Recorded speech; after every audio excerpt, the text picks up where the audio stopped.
Good day, football viewers, and welcome to another episode of Football 451. My name is Marcel, and I have Mpumelelo on the line with me. And today, what we're going to be discussing is transfer talks. Mpumelelo, how are you doing today, bud? Oh, I'm good and you, bro. Welcome back to another edition of Football 451. I'm good, bro. I'm good.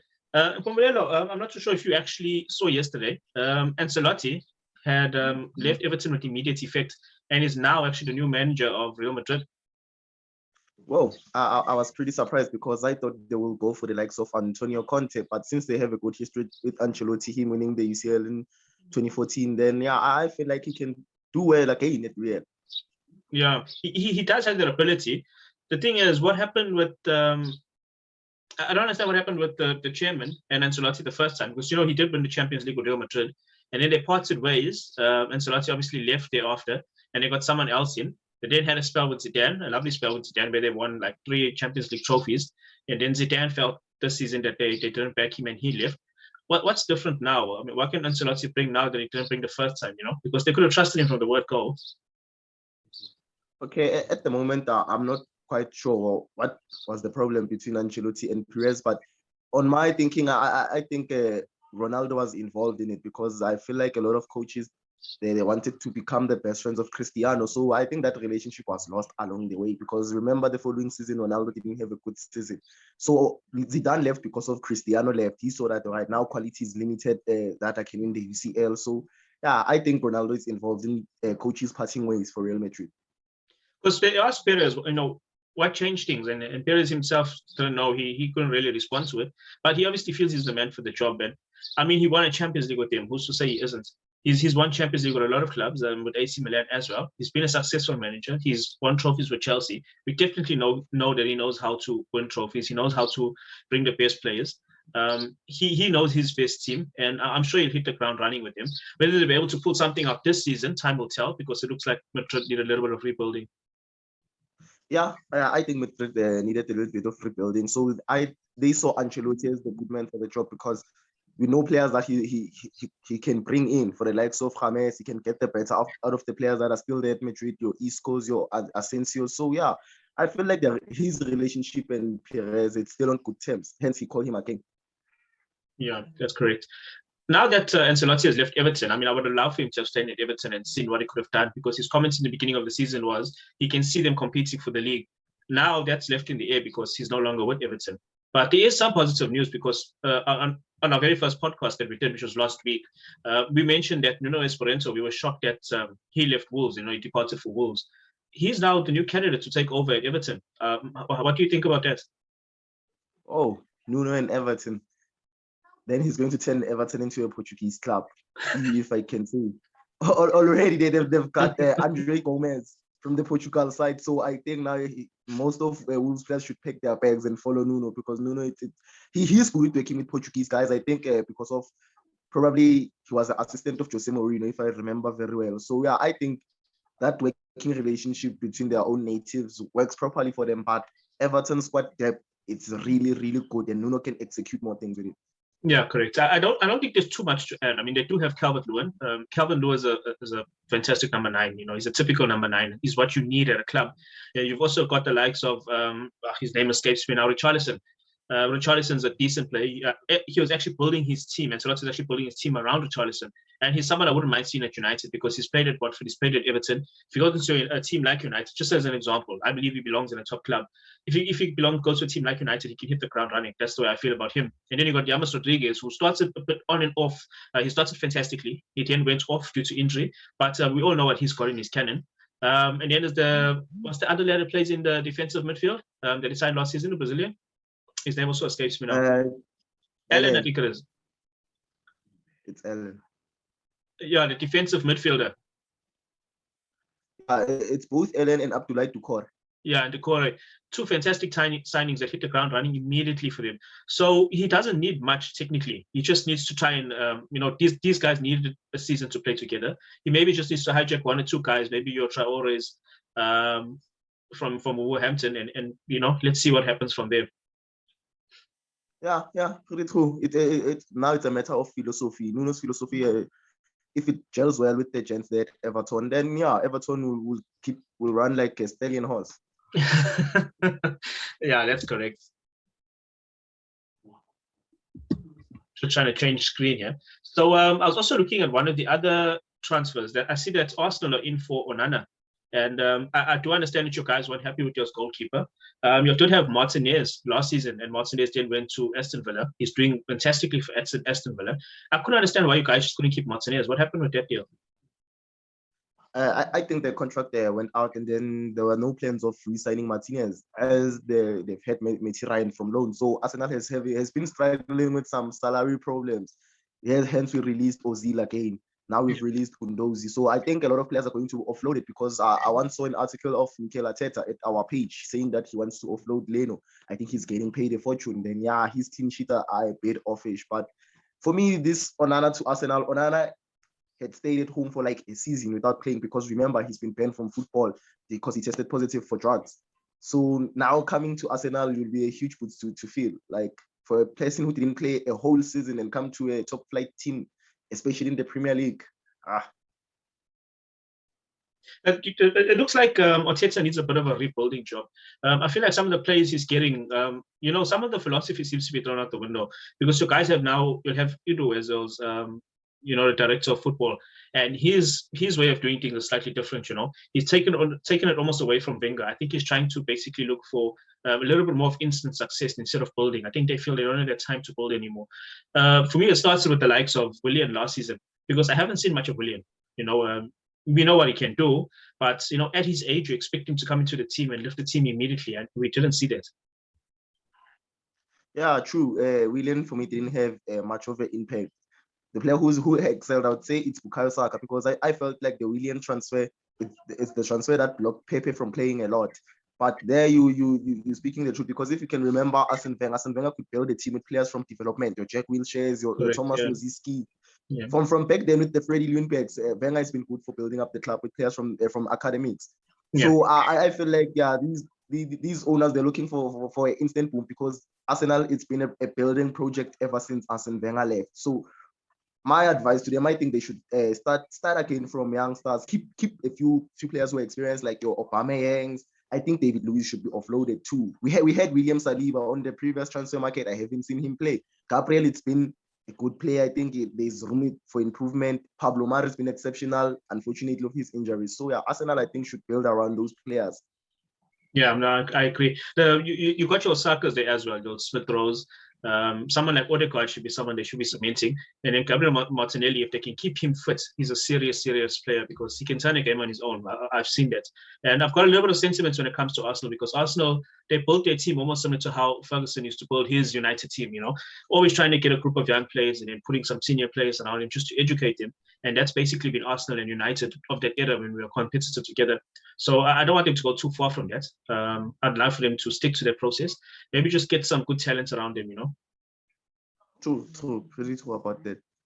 All right. Now, we also have Emerson Royal. He's actually been linked to the move back to Barcelona. I think they've already triggered the release clause. Now, Emerson was actually playing for Real Betis. And at one stage, he was at Barcelona. He went to Real Betis. I believe it was a loan deal. There's just some parts of the deal I don't understand, because Barcelona have now triggered the release clause, and they mentioned that he was on loan. So I just need to confirm that. But he looks like he's back onto his way to Barcelona. By the sounds of it, it looked like Barcelona sold him to him. Maybe there was a buyback clause that Barcelona had. Yeah. I think when players return to their native clubs, I think a buyback clause it's involved, because Emerson Royal, most players leaving bigger clubs for upcoming teams, it usually works for their way to succeed, because Emerson Royal had a good season with Betis, not bad at all. He was there competing for the lineup, fighting for the team to finish where it finished in the La Liga table. So him going to Barcelona, I think Barcelona now, it has few players. They have limited players as we speak, because check the age of Gerard Piqué, Jordi Alba, Sergio Busquets. Now they're getting older. Yeah, just to put respect on them. So they're getting older. Yeah, I think that they'll try to have more players as possible. Barcelona.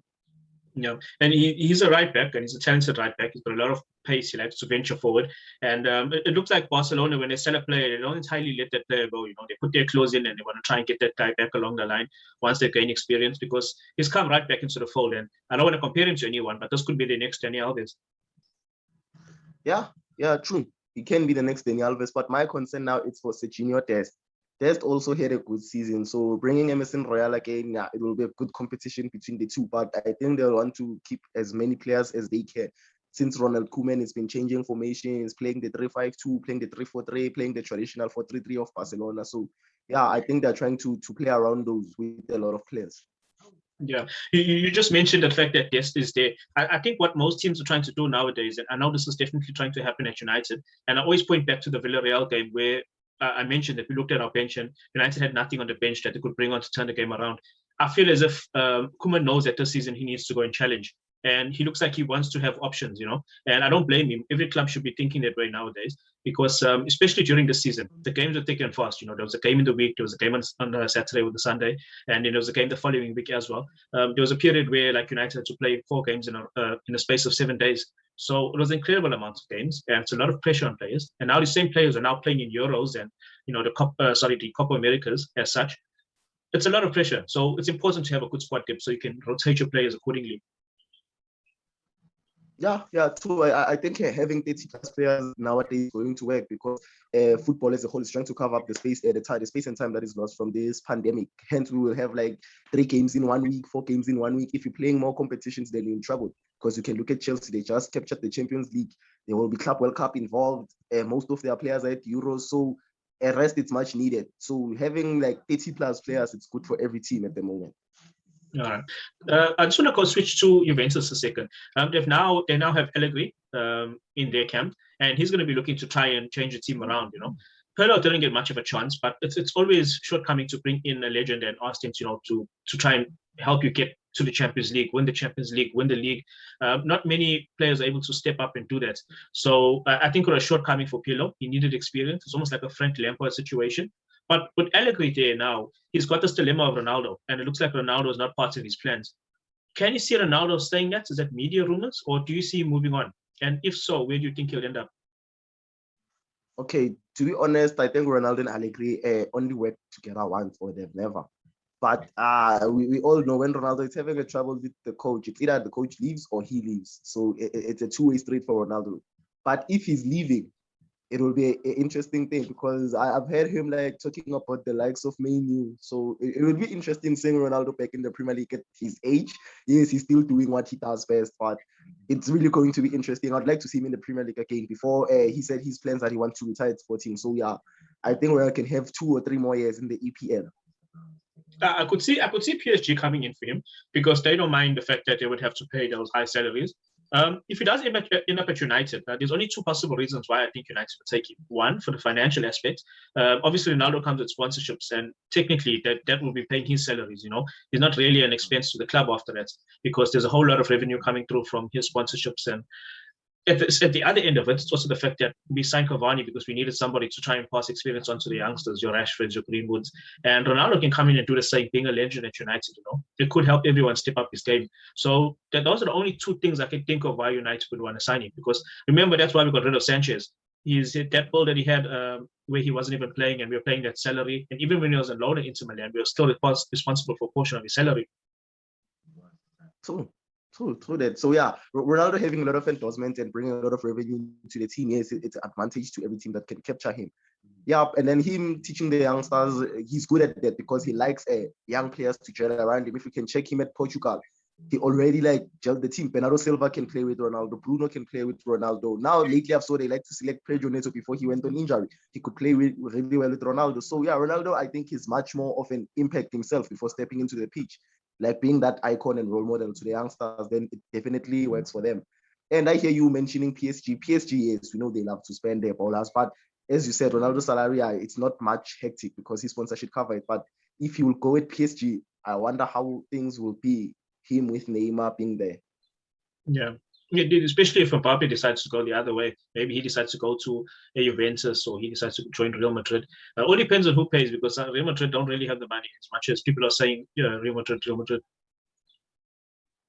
Yeah, true. Real Madrid, true. I saw that they're struggling with finance because they wanted to offload something like 12 players. So yeah, him going back to Real Madrid, it will be a financial strain again because remember they have Hazard who they paying him a fortune and then yet he went on 11 injuries last season. So yeah, I don't see him going back at Real.